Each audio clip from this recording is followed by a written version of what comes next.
Hi, the magician physician is back. For those of you who don't know me, please let me introduce myself. In Muggle life, my friends, colleagues, patients usually just call me Dr. J. In magic circles, I'm routinely referred to as Ragnu the Ok. Something about truth in advertising. What's coming is, especially for any of you who like your magic, a little quirky.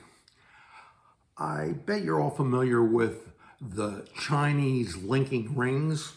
Well, let me introduce you to their distant cousins, the bridal bracelets of Brooklyn. They may not look like much to you, but for Jewish couples long ago who came from the old country to New York to settle and get married, the solid gold pair from Tiffany's was to die for. One was for the Hussein, the future groom, the other the Kala, the soon-to-be bride. They wore them around their wrists as a symbol of their eternal bond and endless love for one another, and actually played an integral part at Dakasana, their wedding. Please, let me explain.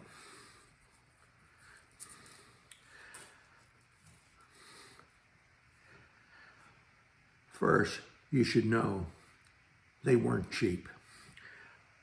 Bridal bracelets needed to be flawless.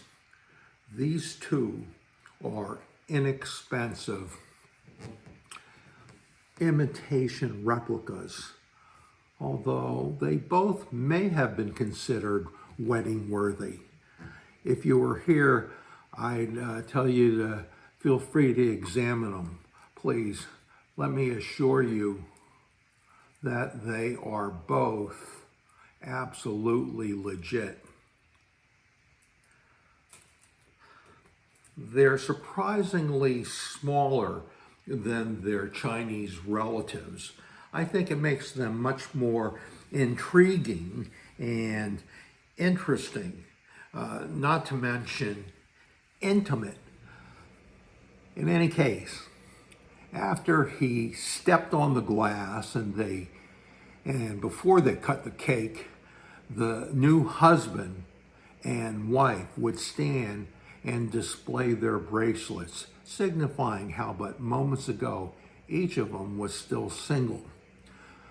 The two then would come together and gently rub till their bracelets would link and intertwine, indicating how the two of them had just become one. Next, the newlyweds would carefully guide each around the other, reflecting their commitment to always watch over their partner. Finally and purposely, they would pull their bracelets apart, intact and unharmed, demonstrating how mystical and mysterious their relationship truly was. And as crazy as it sounds, they immediately repeated this entire ritual through their rings.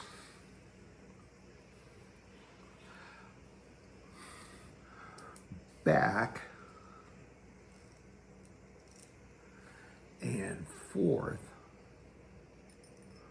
forth and back.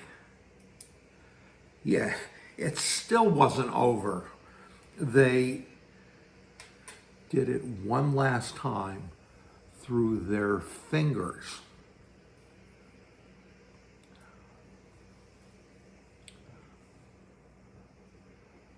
through, sorry,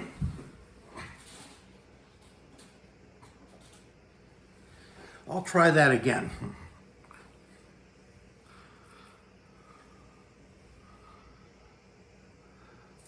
Through and through.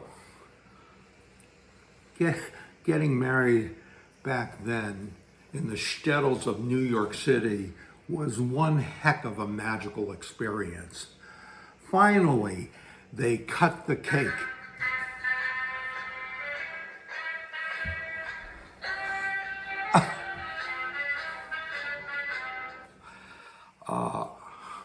Once again, if you were here, I'd be happy to have you check them out. Don't be surprised though if there's really nothing surprising to see. After it was all over, by the way, when they were leaving the shul, there would be a chorus of well-wishers shouting, Mazel Tov. It was all so bashert.